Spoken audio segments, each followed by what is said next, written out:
Hey guys, good morning. Here is today's video on lesson 9.1.2, Introduction to the Quadratic Formula. In lesson 9.1.1, we learned how to use the completing the square method, and we're going to start off that way in this lesson and then learn a new method. Okay, 9-12, let's start with this problem, and just as a reminder, make sure you're following along on your paper. Whatever I'm writing down, you should write down, and make sure to get the problems down too. Okay, 9-12. A quadratic equation can be rewritten in perfect square form, parentheses, ax plus b squared equals c, by completing the square. Write the following equations in perfect square form, then determine the number of solutions for each quadratic equation. You do not need to actually solve the equations. Explain how you can quickly determine how many solutions a quadratic equation has once it is written in perfect square form. Okay, as a reminder, to complete the square, we first start by moving this constant term over to the other side. So then we're left with x squared minus 6x equals negative 7. And then we draw a generic rectangle. We put the x squared term in the lower left corner. We take the x term and we split it in half. Half of negative 6x is negative 3x. Okay, so negative 3x goes here, negative 3x goes here, and then we can find the length and the width of this square. It's called a square now because we have the same length and the same width. Notice that we have x minus 3 as our length and x minus 3 as our width.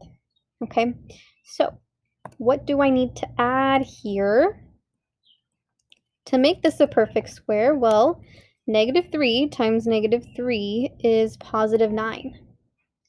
So if I need to add 9 to complete the square, then that's what I'm going to add in my equation. I'm going to add 9 on the left side, and whatever I do to the left side of the equation, I have to do to the right side.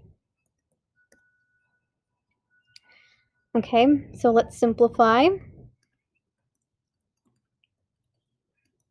Negative 7 plus 9 is 2. And then I can rewrite this sum as a product. Specifically, I can write it as something squared. What is that something squared? Well, that's the length and width of my square. X minus 3 times x minus 3 can be written as x minus 3 squared. Okay. The directions said that I do not need to actually solve. I just need to figure out how many solutions the quadratic equation has. So I hope you agree that if I take the square root of both sides and start solving, okay, if I take the square root and this cancels out with this, and I'm left with x minus 3 equals plus or minus the square root of negative 2, and I add the 3 over to the other side, I'm going to get 2 solutions. Okay, so here we have 2 solutions. Okay, if you don't believe me, let's just finish this one off. Even though they said not to solve, we can do it. Let's see. I'm gonna write this as though I still have room. Okay, one of your solutions would be 3 plus the square root of 2, and the other one would be 3 minus the square root of 2. And if you wanted to find the solution in approximate decimal form, you would calculate the square root of 2. Okay, so 2 solutions. We're good for part A. For part B, let's see. We get, well, first we need to subtract this 37 over. I'm left with m squared plus 12m equals negative 37. Draw your generic rectangle. M squared goes here. Split this m term in half. What's half of 12m? That would be 6m and 6m.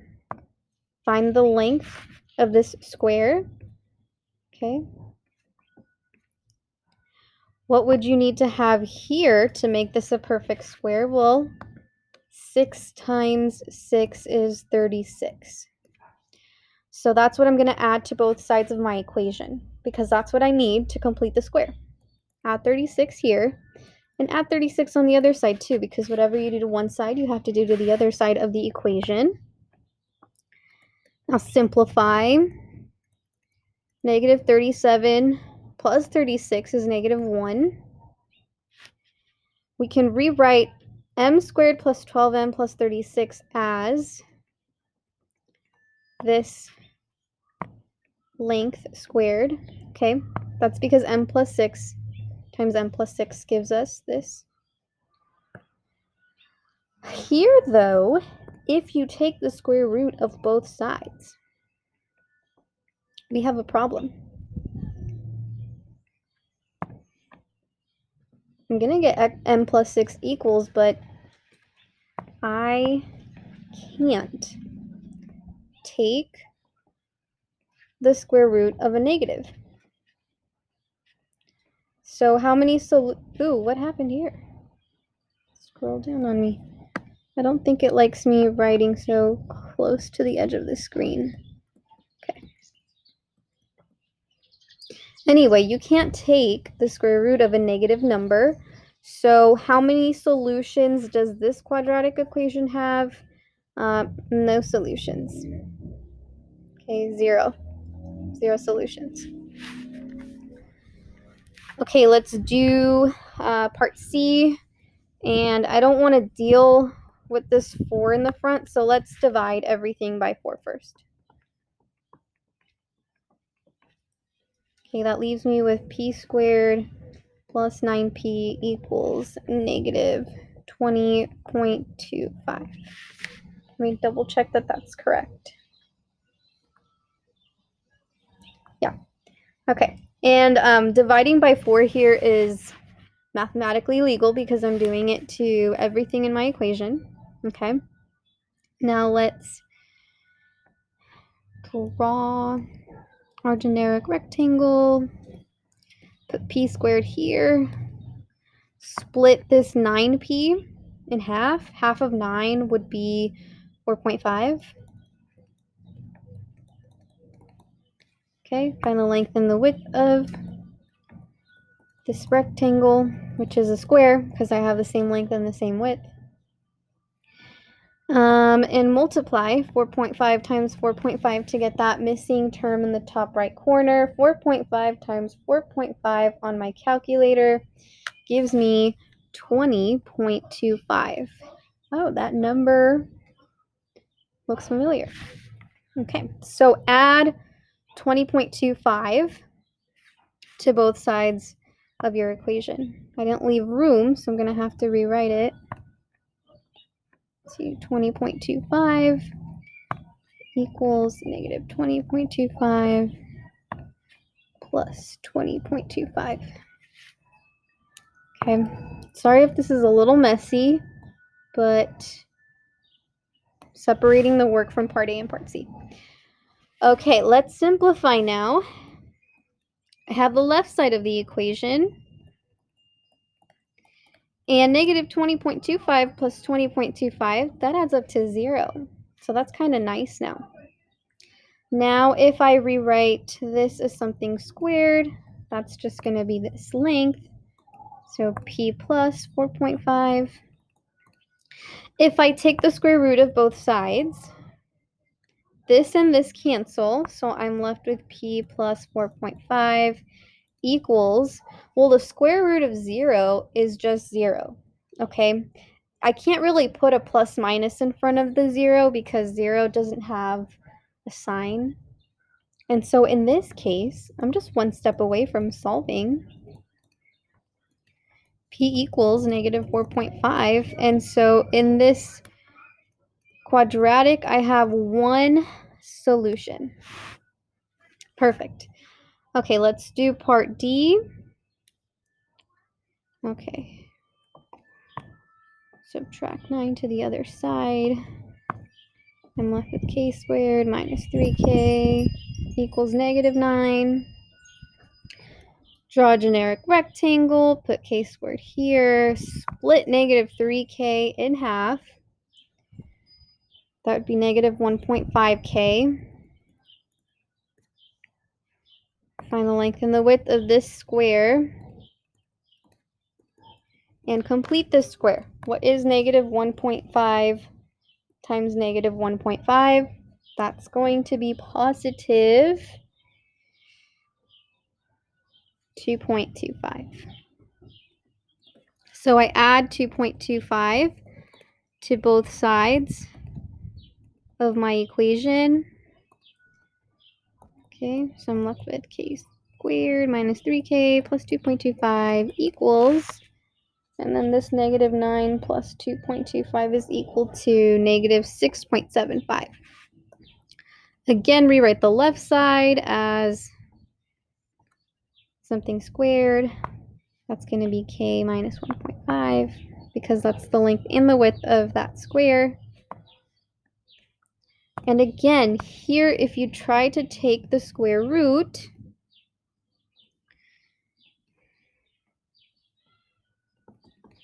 I can't because it's a negative. So this is another one, just like part B, where I have no solutions.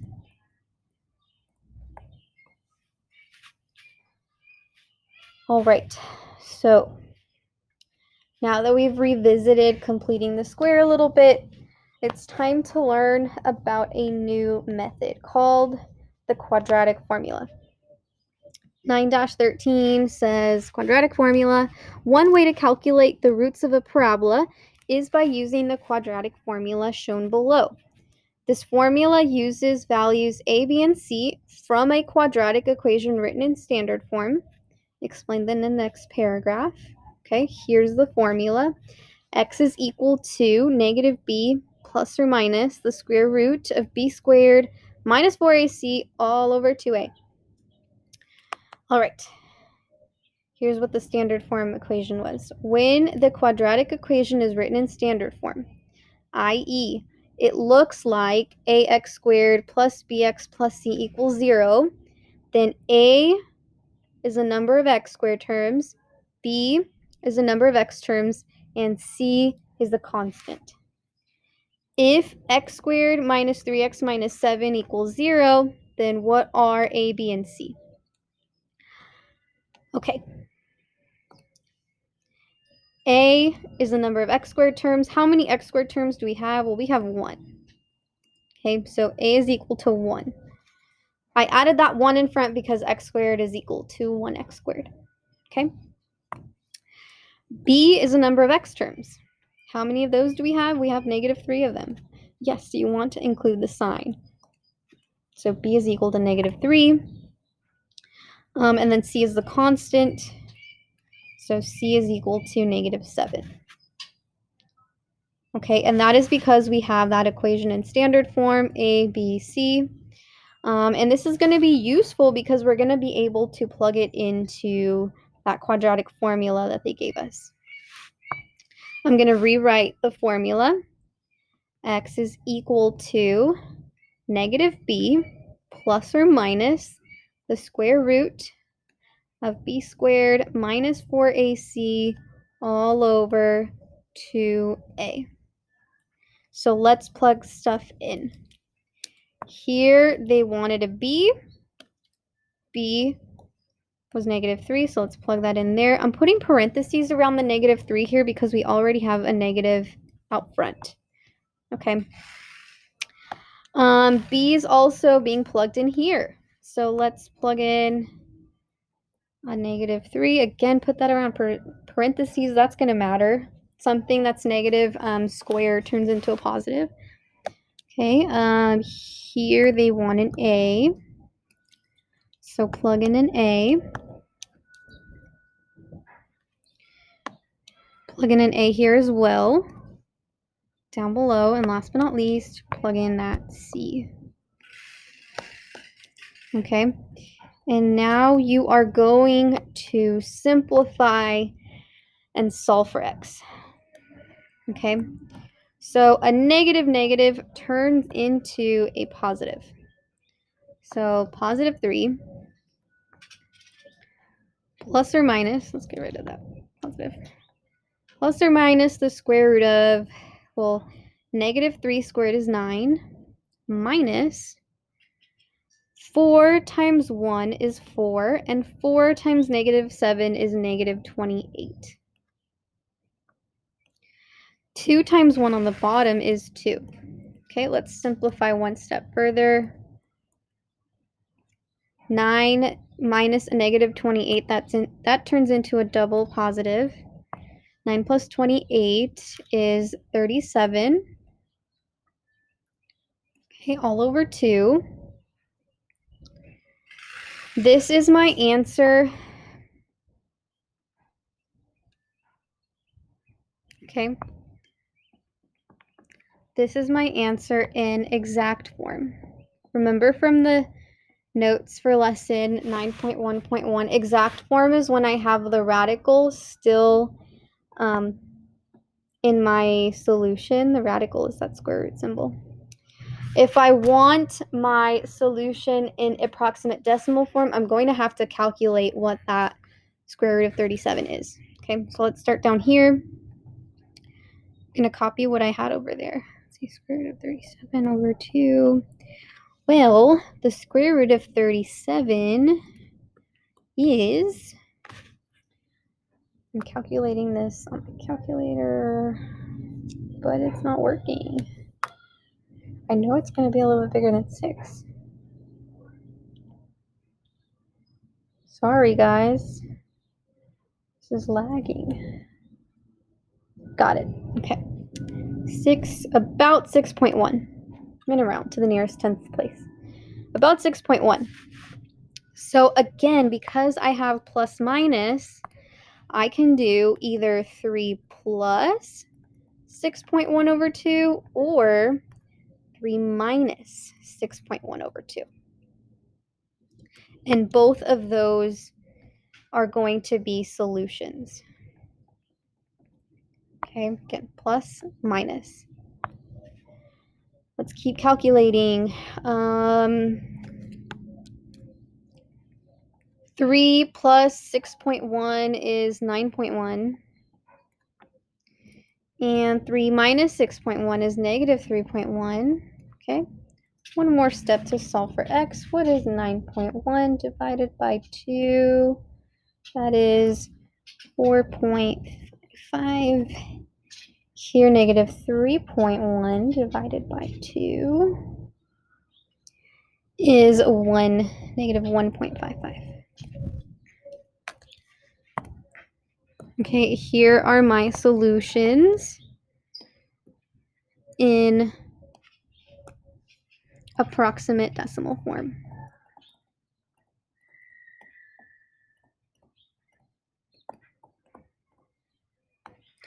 The nice thing is that if you have a nice calculator that's maybe not your phone calculator, you can put this entire thing in there if you just format it correctly. Okay, but be careful. Make sure you're using parentheses where you need to.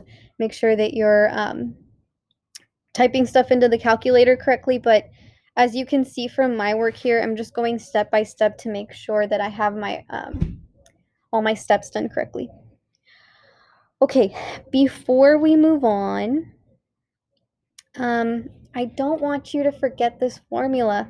I don't want you to have to keep looking back at this formula to figure out how to plug stuff in.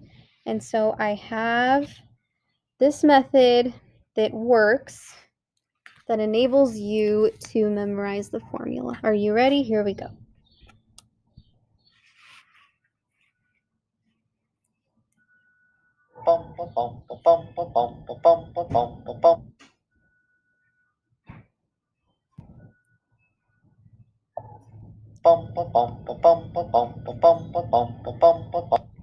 Oh my goodness, I can't get this right.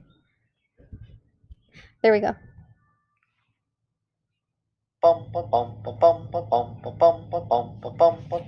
X is equal to negative b plus or minus the square root of b squared minus 4ac all over 2a. X is equal to negative b plus or minus the square root of b squared minus 4ac all over 2a. X is equal to negative b plus or minus the square root of b squared minus 4ac all over 2a. X is equal to negative b plus or minus the square root of b squared minus 4ac all over 2a. Now I apologize if you found that what's the right word for it? Anyway, I hope this song helps you memorize the formula, because years and years later, people in my life that don't remember anything about algebra remember the song, okay? And that's because it has the Pop Goes the Weasel tune. So, if you need to rewatch that, the title is just the Quadratic Formula Song with Harmony. Say that a couple times over. You will definitely memorize that formula. And it might be stuck in your head, but it'll come in handy when you're doing math work. Okay, so let's continue. 9-14, the quadratic formula is only one of the tools you can solve quadratic equations. What are the other methods that you can use? Well, we've been using the zero product property since the last chapter. We've been using completing the square for a few days now. We can use graphing. If you graph a parabola and you find the x-intercepts, okay, you're essentially solving the equation.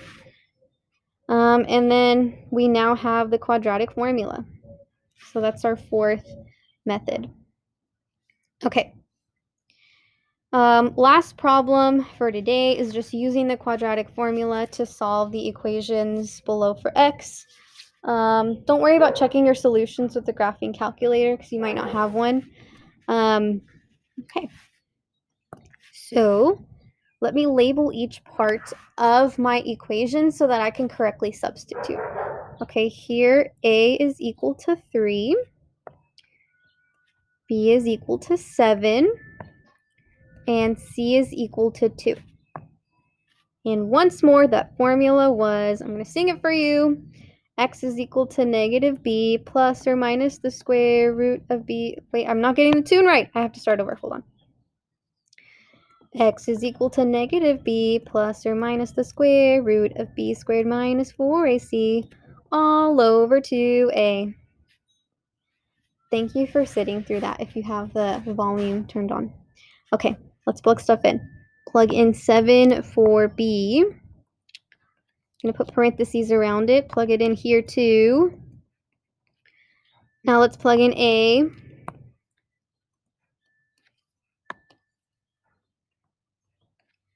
And last but not least, let's plug in c. And now let's simplify. I have negative 7 out front, plus or minus the square root of 7 squared is 49, minus 4 times 3 is 12. 12 times 2 is 24. Okay, and then all over, well, 2 times 3 is 6. Let's keep simplifying. Let's simplify what's underneath the square root. 49 minus 24 is 25. Okay, negative 7 plus or minus. Well, the square root of 25 is a nice number. That's 5 over 6. So now we can split this up into plus and minus. And I'm going to go in this direction because I don't have any more room to the right. Okay, so negative 7 plus negative 7 plus 5 over 6. Okay, again, that's because of that plus minus. Negative 7 plus 5 over 6. Over here, negative 7 minus 5 over 6. Again, I'm working towards the left because I don't have any more room on the right. Negative 7 plus 5 is negative 2. Negative 7 minus 5 is negative 12. Okay, and so my two solutions are negative, I can write 2/6. I can reduce this fraction and write it as negative a third, or I can write it as a decimal, but let's keep it as a fraction to keep this in exact form. Okay, and then my other solution is negative 2, because negative 12 over 6 is negative 2. So here are my solutions, and they are in exact form. Why? Because I did not have to approximate with a decimal.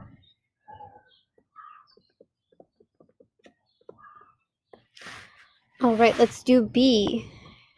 Here, A is equal to 2, B is equal to negative 9,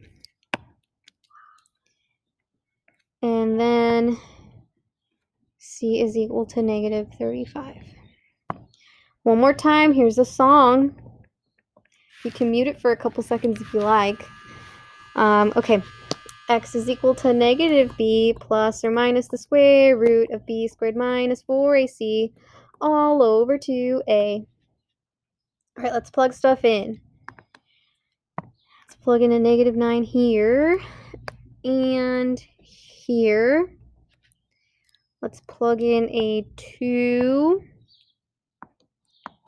where a goes. Oh, I erased too much. Let's see, put a 2 here, put a 2 here. Last but not least, let's plug in a c. That was negative 35. So now I get a negative negative turns into a double positive. So 9 plus or minus the square root of, well, negative 9 squared is positive 81 minus, well, 4 times 2 is 8. And then 8 times negative 35 is not something I can do in my head. 8 times negative 35 is negative 280. Okay, all over 4, keep simplifying. 9 plus or minus the square root of, well, this double negative turns into a positive. 81 plus 280 is 361. Okay, this would be my answer in exact form.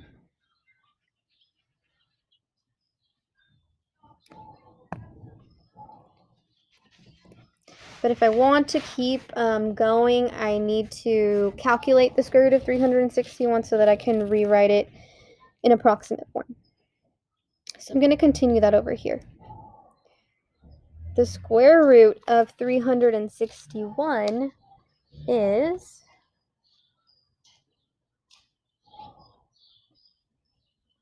19. Oh, that's a nice number. I'm glad it's nice. 19. Okay. So then we have x is equal to 9 plus 19 over 4 for one of my solutions, and then 9 minus 19 over 4 for the other one. Okay, again, that's because of that plus minus. 9 plus 19 is 28. 9 minus 19 is negative 10. And this would give me 7 and negative 2.5. And so, as embarrassing as this is, no, it's not embarrassing. We all make mistakes. This is actually my solution in exact form, because this square root turned out to be a nice one. So I didn't have to approximate and estimate with a decimal. I got nice exact numbers here. Okay, let's keep going. I've only got 2 more. Okay, a is equal to 8. B is equal to 10.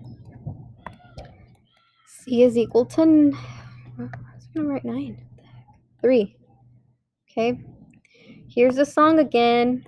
X is equal to negative b plus or minus the square root of b squared minus 4ac all over 2a. All right, let's plug stuff in. Put a 10 here. Put a 10 here. Put an 8 here. Put another 8 here. This is my favorite part. I don't know if you can tell. Put a 3 here. Okay, now let's simplify and solve. I now have negative 10 plus or minus the square root of, well, 10 squared is 100. 4 times 8 is 32. And 32 times 3 is 96. All over, well, 2 times 8 is 16. All right, negative 10 plus or minus. 100 minus 6 is 4. So that has a nice square root. The square root of 4 is 2. So now I can do x is equal to negative 10 plus 2 over 16, and x is equal to negative 10 minus 2 over 16. Here I get negative 8 over 16. And here I get negative 12 over 16. So my x values, my solutions are negative 0.5. You can leave it as a reduced fraction. In this case, I'm going to write it as a decimal because the decimal is a nice one. And then negative 0.75 here. So these are my solutions in exact form.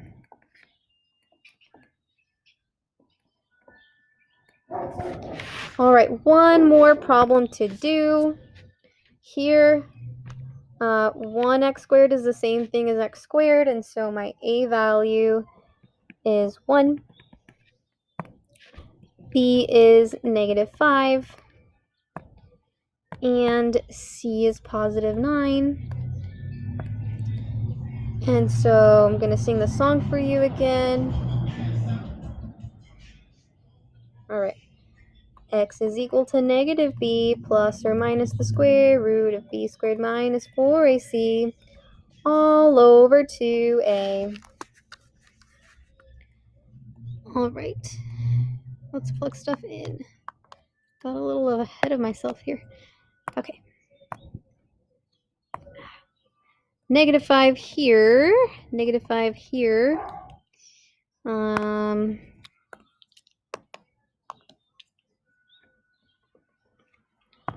2 here, 1 here, and 9 here.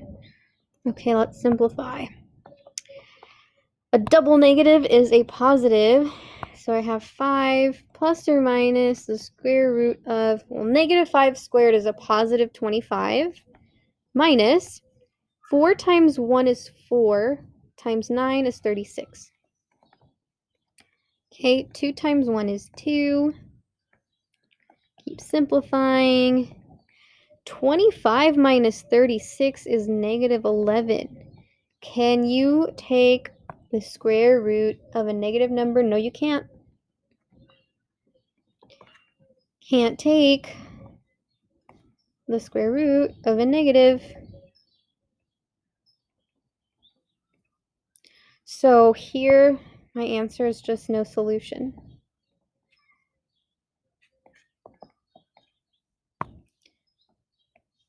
So it's kind of like the problem I had up here, where since we can't take the square root of a negative, I don't have any solutions, okay? So I hope this is helpful. You now have 4 different methods in your tool belt. You have the zero product property, you have completing the square, that we've been doing for a couple of days. You have graphing, and now you have the quadratic formula. And again, if you need help memorizing this formula, here is the title of that video. I won't play it again, but just wanted to put it out there, okay? That is it. Have a great day. Email me if you have any questions. Bye.